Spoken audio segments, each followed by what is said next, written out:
Welcome to the Cold Steel Surgical Podcast with your hosts Amir Farouk and Chad Ball. We're really delighted to bring you again the talk from our visiting professor here at Queen's University. Last year, we had Dr. Justin Dimmick from University of Michigan. And this year, we were delighted to have Dr. Thomas Forbes, who is the Chief of Surgery at University Health Network at the University of Toronto, and is a preeminent vascular surgeon, and is the editor-in-chief of the Journal of Vascular Surgery. In this How I Built It style podcast, we sat down with Dr. Forbes and chatted with him about his career, what got him into vascular surgery, his perspective as an editor-in-chief, a preeminent surgical journal, and a bit about his leadership and how he thinks about going all in both at work and at home. We want to thank once again the Department of Surgery at Queen's University for allowing us to record this interview, and for the entire audience, all of the members and faculty and residents at Queen's University in the Department of Surgery for being such a lovely and participating audience.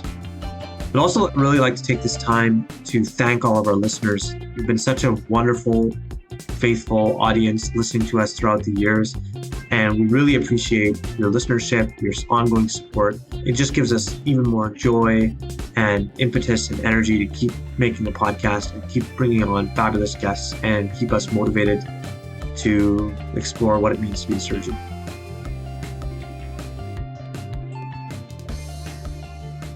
So this is a little bit of a different style format for the afternoon talks, something that we did last year with Justin Dimmick as well too. And for any of you who have ever listened to How I Built This with Guy Raz, which is a great podcast, he sort of delves into business leaders and entrepreneurs and asks them sort of not just the questions about their business, but also how they actually got from where they started to where they are today. And I couldn't think of a better person to do that with today than Dr. Forbes.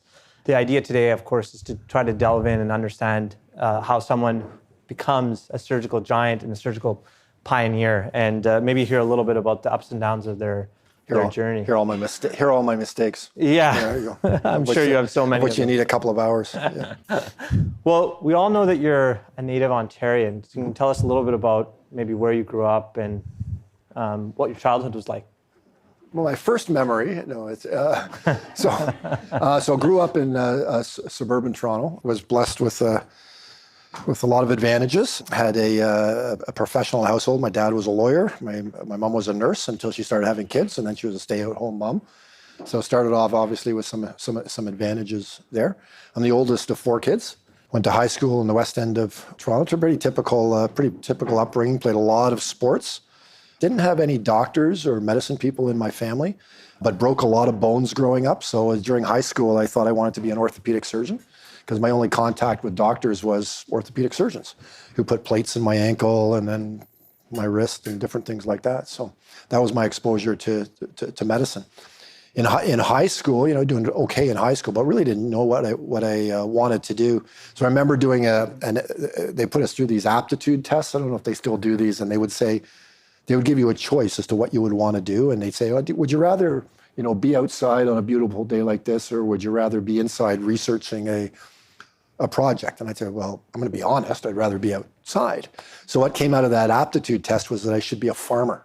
And I thought, well, that kind of missed the boat because, here I am growing up in the West End of Toronto. I don't have a lot of farming skills, but was interested in science and math. So I went into undergrad and university. It was more the science bent was where I was going to go. So how did you make the leap from becoming a farmer to deciding to become a surgeon? Yeah. Well, when I got into medical school after 2 years at University of Toronto, it was, my first couple of years of medicine, I think I went from almost every specialty where I had interest in, except for a couple. I don't think I ever wanted to be a psychiatrist. Since it's a Department of Surgery research day, I don't think I'm offending anybody, but I wanted to be a cardiologist when we were learning ECGs. The old Dublin electrophysiology textbook was around, and I remember being interested in the heart and cardiology. I wanted to be an orthopedic surgeon. I wanted to be a head and neck surgeon because I love the anatomy. I mean, there's so much anatomy in the neck. So whenever I was exposed to something, I was interested in. And then, an ex-Queens grad actually turned me on to trauma surgery, Murray Girardi, who many people in the room will remember the name of, who was went to Toronto and then was in London, but he was a trauma surgeon in Toronto when I was exposed to him as a medical student. And, you come across people that you kind of want to be like, it's serendipity of who you're exposed to. And he was so energetic around what he wanted to do, whether it was 2 a.m. or 5 p.m. I said, I want to be a trauma surgeon. And that's why I went into general surgery initially. You did your surgical residency at Western, Yep. which many in the audience have a strong connection to Western, obviously notoriously demanding surgical residency. What do you think drew you to going to Western to begin with, and what was that experience like for you? Surgical training is tough no matter where you do your surgical training, right? And it's necessarily tough. I'd done my medical school at the University of Toronto. I'd done all my education in Toronto, and so I was at the stage of my life where I wanted to go anywhere outside of Toronto. I wanted to go somewhere else. I had just gotten married, and so my wife wanted to stay in Ontario. So that left a relatively short list of residency programs. So we went through the match, and we matched to London. The only time I'd ever been to London previously to that was to play hockey, so I had really no experience with the city. And I remember some of our senior residents saying, "Oh, you matched in London. Well, first of all, have you heard the dog story?" And we can go into that if people really want to. I don't know if it's for the listeners, because there are some aspects that are true. And secondly, did you not know that everybody who's married who goes into that residency program gets divorced? And I was 3 months married, so that's not something I mentioned to my wife at the time, who remains my wife. So I often introduce her as my first wife, but she's actually my only wife. So. but you know what? Looking back, and I don't think it's a Stockholm syndrome type thing. I wouldn't trade my training for anything in the world.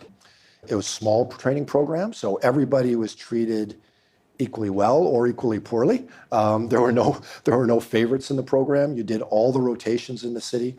The surgeons were outstanding. The best surgeons you could come across. The wealth of clinical exposure, because really it's like here, like everything sort of comes to the center. There's not really anywhere else where it goes. The clinical volumes, the complexities, the mix between bread and butter surgical exposure as well as highly complex was outstanding. And sometimes I get asked by my residents back in Toronto, I said, you've been at a couple training programs, is there a difference? And I think from a technical perspective, there's not a difference. I mean, graduates of programs are outstanding, they're excellence. But what sometimes the time in the saddle gives you is the confidence that you're coming out. Okay, I've seen this 1,000 times. And that's more than seeing it 100 times. And that's what we had in London, was just that clinical exposure. So I wouldn't change it for the world. So what do you say to residents today? I mean, and we'll get to this in a little bit, because I think you have a unique perspective on education as well in the modern paradigm, and you've seen that whole arc of residency training. What do you say now to the Toronto residents who come to you and say, like, well, how do we get better, and how do we get the exposure that we need in a scenario where there are, for example, some degree of work hour restrictions? Like we all know in Canada, that's a little bit loosey-goosey, but what do you say to those residents who, and I would argue that residents today still want to be the best that they can be? Yeah. The training certainly has shifted, and mostly for the better, right? There's more science to support work hour limitations and prioritization of individual tasks and rotation-specific objectives. I mean, the science around education has greatly improved. I can't speak for graduates necessarily of all programs, but if I can speak about the Toronto grads, I think we recognize that your education doesn't end when you finish residency, right? Like your first couple of years of practice, maybe more than your first couple of years of practice, you're still learning so much, and you're even learning beyond. All the more reason that you really have to be in a supportive environment with your first job, because you have to be with colleagues who are going to have your back. Because as a neophyte surgeon, you're still learning a great deal. Competency by design or competence-based education, I think that's a really interesting concept. I'm by no means an expert, and I know when it was first instituted in our orthopedic surgery group in Toronto, where I think one of the first places to highlight it, one of the thoughts would be, well, what about the high performers? What about the people who don't need five years? Maybe they only need 4 years to achieve the benchmarks. And then how do you operationalize that? Like, how do you build rotations out if you don't even know how long a resident is going to be in your program. I think those instances have been few and far between. And I think what now they're thinking about is, well, you're not necessarily going to have a 4-year program, but in that 5th year, it's going to give you, it's going to give you the option of sort of doing different rotations or getting different experiences in those 5 years. I think surgical residence, it attracts a certain phenotype, right? I mean, people are expecting kind of to work hard. I think the work hours are better than they were, and they probably needed to be better. But at the end of the day, you're all adult learners, right? You got to take you got to take control of your own education. And if you think after a day on call, you're best served with, seeing some clinical exposure, then I think you should be given the freedom to do so, as long as you're not pressured into doing so, which is a fine line. Taking opportunities when you can take them. So what you stated before that you wanted to be a trauma surgeon. Yeah. What shifted for you that you wanted to become a vascular surgeon? Yeah. Again, it's serendipity and opportunity and people you're exposed to. So in first year of residency, it was just a mandated vascular surgery rotation because the program director, Ken Harris, the program director for general surgery, was a vascular surgeon. And that was back in the day when it was mandatory as part of the general surgery residency. You had to do vascular, and thoracics. So did vascular, and there was a vascular fellow who was up from the U.S. military. And again, somebody who he was an outstanding surgeon, was a bit of a force of nature. And I thought that if I'm going to be a good trauma surgeon, if I know how to operate on blood vessels, that would give me a lot more skill. So I actually said, maybe I'll do some vascular surgery training so I could be a better trauma surgeon. That was the thought at the time as my R1 year. I spent a year in the lab in second year operating on mice and looking at ischemia reperfusion and killing so many mice trying to put a central line into them, and then reflecting their muscles onto an intravital microscope and looking at white cells rolling around the microvasculature. So that was an interesting year. Came back and did another rotation on vascular surgery as an R3. And then even going into my vascular fellowship, the thought doing that was to have a career in general and vascular surgery, because there are still opportunities then, fewer opportunities then to do vascular and general surgery in a learning environment, like in a place where there was a training program. I didn't know that those opportunities were going to quickly go by the side, though. So I went into vascular still thinking I wanted to do general surgery and vascular surgery. Well, vascular surgeons gain our loss, I guess. One of the things that you've talked about before is getting some bad advice when you started out as an attending. And one of them was, you had this interest when you were starting out in endovascular techniques, and we've talked a lot about that today in terms of how important that's become for vascular surgery. And when you were starting your career, someone told you, well, actually I'm not sure you should really tie your career to this endovascular stuff. And you took that advice and you didn't end up going to do additional training in endovascular surgery.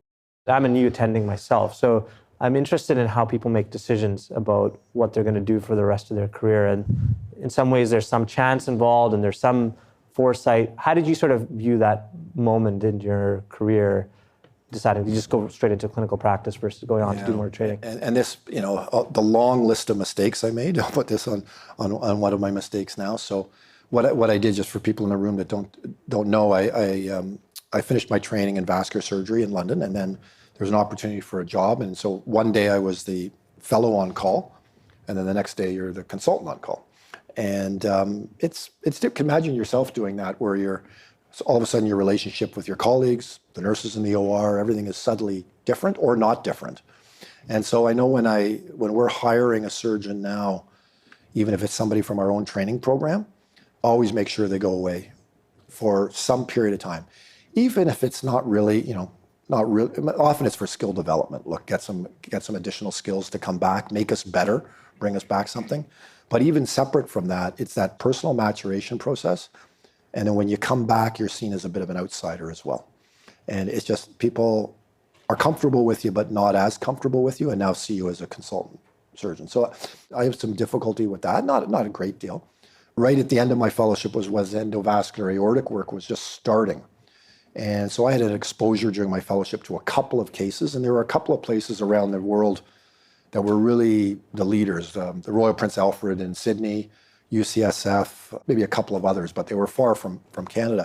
And I remember talking to the people who were going to hire me. I said, well, maybe, this endovascular stuff, it seems pretty cool. It sounds like it may have legs. maybe I should go off to Australia or California for 6 months, 3 months, and then come back. The advice I got was, well, I'm not sure if you want to, bet your career on that. I'm not sure it's going to have validity. And so I guess the point is, you're going to get advice early in your career. Get multiple touch points of advice. I was as naive as anybody, and I assumed that a senior colleague would give you good advice. But sometimes you get advice from best interests and bias sometimes. So get multiple data points when you ask for advice. You tell a great story about being early in your career and going down to visit Frank Veith, who's, like, for those who don't know, a legend in vascular surgery. And you talked about that experience and what an impact that had on you. Can you tell us a little bit about what that was like to go visit Frank Veith? I was about a year or two into practice, and your first couple of years of practice are tough, because you're trying to build a reputation. Bad outcomes kind of weigh heavily on you. So I was at a point where I was thinking, boy, I was questioning myself. Can I do this stuff? Like, do any of the bypasses stay open? Does anybody after an aneurysm repair not have a heart attack? Like, why are M&M rounds dominated by my patients? Like, is there something I'm missing? So I had the opportunity to visit Montefiore in the Bronx, where Frank Veith worked, and at the time was in his heyday. He said, yeah, come on. I was in New York at the time for visiting somebody else. But anyway, he said, yeah, come by, have a visit. So I was like a year and a half into practice. So I go, and I think I'm going to the altar, and I'm going to get the answers. He's going to hand down the 10 commandments, and here's what you've been missing in your, training back in Hick, Canada. This is what here's what you've been missing, and here's the magic solution. So walk in, and he says, okay, let's go do rounds. And I said, oh, this is great. I'm going to see what he's doing different with his patients. And I'll paraphrase because I can't remember the specifics, but we walk into the first patient's room, and he'll say, this is Mrs. Smith. She had an aneurysm repair. She had a post-operative myocardial infarction. We anticoagulated her. Unfortunately, we over-anticoagulated her, so that was a retroperitoneal hematoma. She's got some renal dysfunction, but she's settling, and she'll have a long post-op course, and I think she'll do okay. I'm going, okay, well, I have a couple of patients like that at home. And the next patient was, and this is Mr. Brown. He's had 3 bypasses for his legs. It's worked for a while, but unfortunately continues to smoke, and now it's going to fail. And unfortunately, I think the next thing is going to be an amputation. I went, well, I've got a couple patients like that at home too. So the point was, nobody's got the answer. Like, this stuff is hard. And that was more reassuring to me that there was no magic answer. Just keep your nose to the grindstone, do the best you can, and trust your training. So that was a really important visit for me. So sometimes you go visit centers, and there's these highfalutin academic centers, and you do get answers. Others, the lack of answers is actually more beneficial. You have a really unique perspective on multiple dimensions: research, administrative, education. Like, there's not that many people, forget vascular surgery, but in Canadian training program that really would have all those different perspectives. So I want to touch a little bit on all 3 of them, and in particular, the educational side of these things. We talked a lot about, you had that great anecdote at the end of your talk about unintended consequences of techniques, right? And this is something that's ubiquitous across surgery. The classic in colorectal is that, oh, well, now we're training a group of surgeons that don't know how to do open colorectal surgery anymore. I'm curious how you see the rise of endovascular techniques affecting the ability of vascular surgeons to do complex open surgery, and maybe how you see the interplay of technology playing with education. In the early days of endovascular interventions, there were all these papers looking at the declining exposure of vascular residents to open vascular surgery. And everybody was very concerned. But 10 years earlier, there was the same papers being written about cholecystectomies, right? And with laparoscopic cholecystectomies going up, who's going to know how to do an open cholecystectomy? And the ones you're going to have to do are more difficult, and if you've had less experience, how are you going to do them? I guess I'm more settled and reassured right now that the training is going to follow where the science is going. The reality is, we don't have to do as many open cholecystectomies. We don't have to do as many open aneurysm repairs. The less invasive therapy is proving the test of time. And I think every generation of surgeons is worried about the next generation, right? Like, old people like me, you hear people say, well, the younger group, they don't work as hard, and work hour restrictions, they're not as good. Well, I'm sure the generation before my generation was concerned about us. what's going to be the future of general surgery. Things tend to work out. The other thing to think about, maybe there's so many tools in our toolbox now that not every surgeon can or should have every tool. And team-based surgery is important. So, in any respective division, every individual doesn't have to be an expert in robotic aortic surgery. I'm just picking something out of a hat. But maybe it's a group dynamic. It's a group expertise, right? And everybody's a bit more of a role player. Yeah, I really like that idea of having a team-based approach to things. And I think that segues nicely into the work that you've done developing the complex open aortic or the aortic fellowship that you've developed in Toronto. Can you tell the group a little bit about what that fellowship entails and what was the genesis for that fellowship? When you look across the world, there are aortic fellowships. And what started was a bit of a conversation, and it was really from a patient perspective. So, for example, if you take an example of a type B aortic dissection, and if that patient, for whatever reason, gets exposed to, say, a cardiac surgeon, they may be more apt to have an open intervention.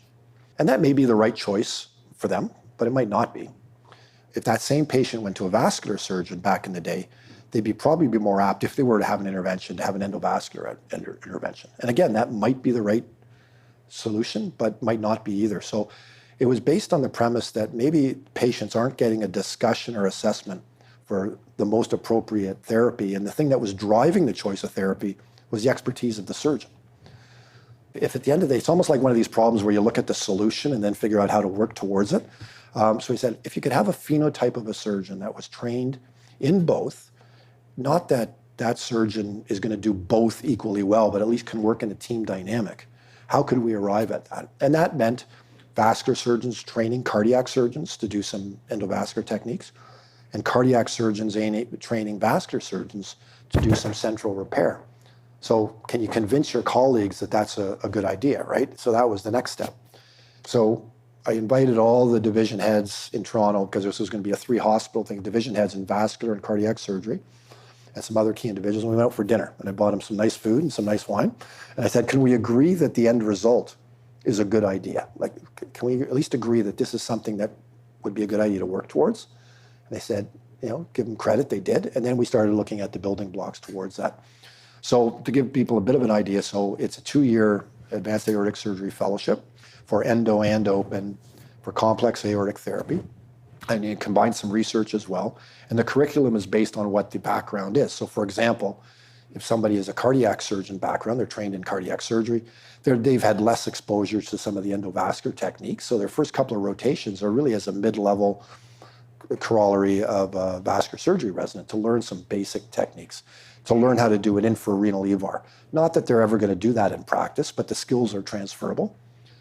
On the other end, if you're a vascular trainee, you've had maybe zero exposure to putting somebody on cardiopulmonary bypass or doing a sternotomy. So your first rotation is maybe as a mid-level cardiac resident doing some coronary artery bypasses. Again, not that you're ever going to do coronary artery bypasses, but some of the skills are transferable to open thoracoabdominal work. So it's been successful. It's been about 7 or 8 years now. First graduate of the program was so good that we hired to build our bench strength. It's interesting that the first 3 or 4 were all women, which is good, which is great, but it really invested in some of the training paradigms. And we've had 1 or 2 men that have been good enough to now be accepted as well now. So, but they've come equally from vascular or cardiac. We've had a bit of a reversal brain drain. So a couple of the last fellows have come from the US. So I've come from Yale and Stanford was one, and come from up north. So that's gratifying to see. Yeah, it's super interesting. And I wonder I'd be curious your thoughts about inverting some of the ways that we think about problems. Like we tend to, as you say, view issues from the lens of our specialty. So for colorectal, if you see a gastroenterologist first and they happen to have a large rectal lesion, it's a very different mindset than the colorectal surgeon that sees that person with the rectal lesion. One of our colleagues, Rob Bishara, he did his training in Japan, and they had a model where there was a team of surgeons, gastroenterologists. They would round on patients together, they'd see patients together, and it was directed more at the pathology or the anatomy as opposed to, well, this is my specialty and this is within the purview of my specialty. I'm curious if you think broadly across surgery. Do we need to change our paradigms in terms of how we organize ourselves? Like, do we need a gallbladder team, right? Like that has interventional radiology and gastroenterology and HPB surgeons, not like general surgery. Yeah, a couple comments there. I know I agree with you. And I think, I often think that our construct, our organizational structures of our universities and departments actually work against that because we have departments of surgery and we have divisions of general surgery. Perhaps what we should be having is departments of cardiovascular disease, departments of, degenerative diseases, which is, orthopedics, departments of women and children, departments in sort of disease, patient-centric, disease-based, and bringing together that programmatic approach where you're not just working within a division of general surgery or orthopedic surgery, in orthopedic surgery also working with the arthritis specialist, the diabetologist, it's more of a holistic sort of approach. But our hospital and university structures don't necessarily lead to that. In a lot of hospitals, there is a programmatic approach as well, but that's sometimes usurped by the departmental because the docs are aligned with departments, right? And the dollars are aligned with programs. So I don't think it necessarily hits on all cylinders. Yeah, it's an interesting paradigm, but hard to see how we would necessarily operationalize it today. I mean, it's been stated a number of times, you're the editor-in-chief of the premier vascular surgery journal. What was your journey from, as an R2, putting in central lines and brats, and then becoming a reviewer, and then becoming the editor-in-chief at a surgical journal? What was that journey like for you? Is that something that you ever had in your mind that you were going to do? No. So when I was a resident, I would look at the JVS every month, and I thought, boy, if I could ever get a paper published in that journal, like that would be the peak of my career. So, but it's stepwise. It's given opportunities. At one point, I was asked, "Would you like to do a review for the journal?" And I was honored to do that. So this was back 20 years ago. I tried to do a good job, and I tried to do it quickly. Then you're asked, "Okay, do you want to do another one? You want to do another one?"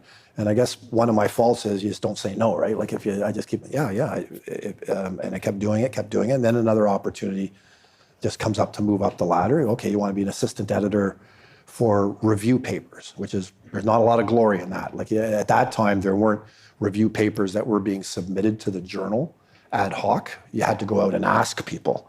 It's like trying to get somebody to write a textbook chapter, right? They're always late, and sometimes people don't deliver, but it wasn't a lot of glory in it. But I said, yeah, I'd do that. And so you just one opportunity after another. And then, it's first couple of times I applied for the editor-in-chief job, I didn't get it. I was turned down. So, it's just leads me to a bit of another segue. I think you'll learn more from your failures than you do your successes. And one of the good pieces of advice I got early in my career was we're so bent on building your CV. So, you publish a paper, that night you're going to go and put it into your CV.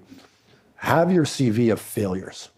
And so have it right beside you and add to it that paper that was rejected, that grant that you did not get funded for, that job you applied for that you didn't get. Have a CV of failures and look at that one periodically, because you'll look back and you'll say, you know what, they knew more than me at that time. Why that was probably the right decision. Things worked out okay. If it's not too personal question, what's on your CV of failures?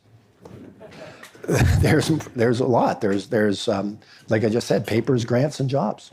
We have had some interesting events in the last month for our neighbors down south. The new head for health is an interesting person.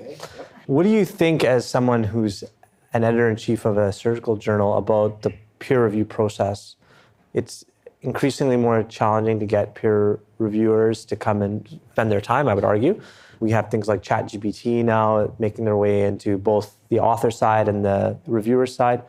How do we restore some trust in the scientific process and rigor in the whole peer review process? I'll answer that in two ways. First of all, the whole sort of medical publishing industrial complex, I think the current model is probably not sustainable, like the traditional publishing house, sponsoring society, and then the arm's length sort of editors. And that's why you're seeing author publishing charges and where there's a lot of resistance. Why should an author have to pay to have their work published when big publishing houses are turning in, multi-million-dollar margins annually. So I think that's going to have to change. You're right, on the reviewer front, we ask the reviewers to put a lot of time in, and they're not paid. They're not remunerated. So one of the options that we're trying to do is simple things like we have a sponsoring society, we have our journal. Why don't we give the currency for our reviewers? At least they get a free registration for the annual meeting or reduced. Give them something to say that there's some value in doing it. Otherwise, the value is sort of academic productivity and points and for promotion. But for some people, that's not as important as it used to be. The whole AI and ChatGPT and generative AI is really interesting. And I think that's really going to transform. It probably already is. It's probably being used a lot more than we even know right now, because we don't have a generative AI tool necessarily that's going to identify a generative AI tool. Get into sort of a vicious circle, right? Things like Authenticate will look at similarities of terminology and writing, but that's more looking at plagiarism. Mm-hmm. It's not looking at necessarily use of generative tools. So right now, the publishing houses generally say ChatGPT can't be an author, but can it be a methodology? So, for example, whenever a paper is submitted to the Journal of Vascular Surgery or to some of the other journals, you'll see, did you use generative AI tool to write this paper? It doesn't say you can't, just say, did you? And if you say no, that's fine, take it at face value. If you say yes, then you have to disclose it in the methodology. So we're not saying you can't do it, but you have to say, I use some generative AI tool to help with the literature search or help with the introduction, but it can't be listed as an author. Same thing on the reviewer side. The easiest thing for me to do if I'm going to review a paper is to upload it into ChatGPT and say, write a review, and it'll do it. It'll do a very good job. But that infringes on copyright issues because the copyright still holds with the author until it's accepted, and then it holds with the journal. So you're uploading something that's not yours into a public face, to feed the generative AI tool. So again, we ask our reviewers, did you use generative AI to do the review? Yes or no? But we're taking it at face value. There's been some interesting studies that have looked at the increased use of certain words that are more common using some of these tools, and especially out of certain investigators, certain countries, certain areas of science. There's been a disproportionate increase in the use of certain words that are more apt to be used by generative AI tools, which is kind of interesting. It's fascinating. I could talk to you for 2 hours about research and all the research that you've done, but I think one of the things you're super well known for is all the work that you've done on guidelines for vascular surgery. Like you've been involved in so many seminal guidelines for vascular surgery. I'm curious about how you see the interplay between guidelines and sort of personalized medicine, right? And so when you're looking at the patient in front of you, how do you reconcile the guidelines that have been written for the bulk of patients? In rectal cancer, we deal with this all the time, where we have the guidelines, but then we're looking at the patient with the MRI findings, the tumor findings, whatever, the patient characteristics sitting in front of us. And I'm curious how you see guidelines evolving in the future. It always strikes me that you'll have different societies writing guidelines on the same topic area and might have different suggestions, right? Or different evaluations of the strength of the recommendation or the literature. It really should be common, right? Yeah, I've been involved in a lot of guidelines. I've learned a lot from that. And the way I see guidelines is that they're really important. They're really a compilation of the research. They always have a caveat of strength of recommendation and the strength of the literature. But let's face it, nobody reads that. I mean, nobody looks and says, is it a should or a must? Or nobody really looks at that. They just look at what the wording of the recommendation is. I think guidelines provide a bit of a rail, like a general rail. In general, when you see a patient with X, the evidence would support this mode of therapy or this follow-up or this whatever intervention or investigation.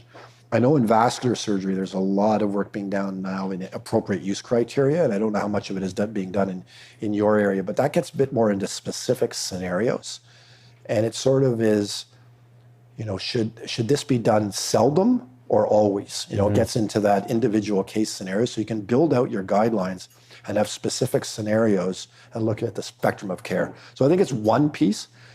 I think less so in Canada, but in the US sometimes some of my American colleagues are worried about guidelines and the use in the medical legal industry. And if it's your guideline says this, but you did that, there's not always reflection of the nuances. But I see them more as kind of general rails that advise practice. Yeah. the other big tenet and a facet to your career that we haven't really touched on is your leadership. You're the chief of surgery for UHN. Like that's a huge role in probably the most recognized academic center in Canada. Can you talk a little bit about your leadership style? How do you think about being a leader, both, for example, as the editor-in-chief in the Journal, and now at one of the largest health networks in Canada? It's always a hard question to answer because it's sort of you're asking sort of how do you think, and I'm not sure. It takes a bit of reflection, which I'm not always good at. But I think as a leader, as you go up the ranks of being a leader, it becomes incrementally less and less about yourself. And there are different styles. There are some leaders, especially sort of battlefield or leaders that are in controversial times there where you really need a strong personality, a rah-rah type person. But in healthcare, that's rarely the leadership style. I think that's the most effective. So I think it becomes less about yourself and it's more about building resources for people to succeed. So when I think about people we're hiring, I want to hire people that are smarter than me, which there are a lot of, so that's easy. And then you want to give them the tools so they'll be successful and then get out of the way. And be there as a resource to give advice, to steer them not push them, but steer them if you see them misstepping, but also make sure they're accountable as well. Because you don't want to just give resources and say, well, there's no accountability. Like there's got to be some deliverables. And I think we don't always do that very well. In your first couple of years of practice, okay, if you're going to be a surgeon scientist or an educator, here's what we expect of you. We expect you to have this sort of productivity academically and clinically, and then hold people to that. I think so people need to be clear. There needs to be clarity. I think I value a lot consistency. Like I really get worried in our hospital, and I'm sure a lot of hospitals are like this. There's a lot of success that's been built on side deals and special deals, and I really don't like that. I really like consistency, treat everybody equally well or equally poorly, and really have consistency and transparency. So those are some of the principles. You now have a unique perspective from a healthcare lens, system lens, about some of the challenges that we're going to be facing broadly as a healthcare system, and specifically for surgeons. What do you think are the big opportunities and challenges for Canadian surgeons over the next 10 years? Yeah.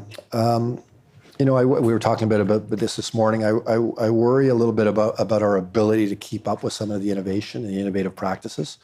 For the most part, I think although we adopt some of the innovative therapies maybe a little later than other jurisdictions, I think we generally do it responsibly. So there are fewer missteps. But on the other hand, if you're going to do it slower, then there's patients on the front end that don't benefit from any innovative advances. So I think we have a bit of a lumbering leviathan of a government. I guess all governments are like that, and we have to play to the political wills. But I worry about the speed at which we can adopt innovation. I think from the practice of surgery, still a great profession. There's so many subspecialties and areas that you can shoot with. I think the role of some of the independent health facilities is going to change some aspects of surgery, and I worry a little bit that it may take away from some of the academic and educational practice. We were having discussions at our place the other day, and as you have these IHFs that hopefully are linked to the mothership, like hopefully are linked both for physicians and for patients, are linked to a hospital. But if they're not, and they're totally freestanding, then you're going to have a workforce of surgeons that solely work there. You're going to have, how are we going to build an educational framework for those surgeons that may want to work there once they graduate, but don't have exposure during their training program? And how do we make sure there's credentialing and quality in those centers if they're not linked back to a mothership hospital? And then little things like, well, at 6 o'clock in the evening, when that patient who is supposed to be day surgery has to go to emerge, it's going to be a lot easier if that surgeon also works at Toronto General or Kingston General or whatever, and at least can go back to that service. But if they're not, they're kind of orphaned, right? So the site of care, I think, needs some thought. You are an avid runner. You're the father. You're a father of two. Four. Four. Yeah. My apologies. And you're well known, from people that I've talked to that know you as having just tremendous work ethic. How do you think about the term work-life balance, given that you have all these different aspects to your life? Yeah. Look, again, a lot of mistakes. As a surgeon, you think back on the things you missed in your kids' lives. There are a lot of hockey games and basketball games I missed. But I guess the way I balance in my mind, I think of it more like a work-life intensity. And what I mean by that is, and I still struggle with it, but what I mean by that is, if you're at home with your spouse, your partner, your family, your kids, don't be half at work. Be all in. And that's hard. That's hard because you're thinking, okay, I'm on call. When am I going to get paged again? Okay, I've got to review that paper. When are the kids going to go to sleep? So it's a struggle, right? But it's sort of be all in. Whereas if you're at work, and it's hard, don't feel guilty. Oh, I'm missing this at the school, or be all in with respect to work. So I think that's a lifelong challenge. I still struggle with that, but I think that's how I try to rationalize it. As a family, we invest in experiences, trips. And, this past weekend, I have adult kids right now, but the 7 of us, including some partners of the kids, we went down to Boston for the weekend. And we went to a Celtics game Friday night. We went to a Bruins game Saturday night. And, it's exhausting. Then you come back, but it's that we invest in experiences. So that's what we still do. Well, thank you so much for this, for spending the day with us and for this conversation. Just so everyone knows, this is going to be recorded for the Cold Steel podcast. And thanks to the Department of Surgery, again, for allowing me to have some personal one-on-one time where I could just hold foray and ask questions. Joe Rogan. Oh, God. Oh, boy. But yes, thank you again for spending the time and speaking with us and giving all your expertise and everything. We really appreciate it. One of the questions we love to ask our guests at the end of every episode is, if you could go back in time to when you were a chief resident or maybe early attending and give yourself advice, what would that advice be? Probably be easier on yourself. Don't be in such a rush. Just be patient.